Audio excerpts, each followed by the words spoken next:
અહીંયા તો બેટા મારા દીકરા હા બોલો મમ્મી. તું આવી 10 દિવસ થઈ ગયા બેટા. ઘડીકમાં 10 દિવસ ફટાફટ વહી ગયા ને હવે તું તારા ઘરે વહી જવાની છે.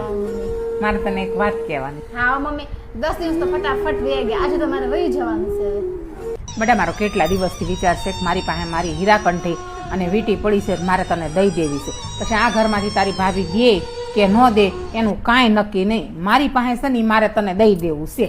નહીં મમ્મી મારે કાંઈ નથી જોતું. મારા ભાઈ અને ભાભીનો મને મીઠો આવકારો મળે ને એટલે મારે બસ છે.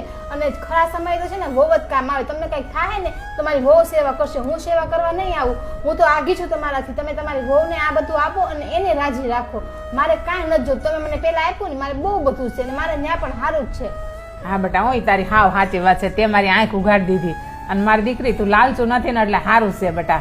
હવે મારી વહુને હું રાજી રાખી. બેટા બધું જ પામીને છોડવા માટે અને બધું જ છોડીને પામવા માટે જે જન્મે છે ને તેનું નામ જ દીકરી. અમારા નવા વિડીયો જોવા માટે અમારા પેજને ફોલો કરો.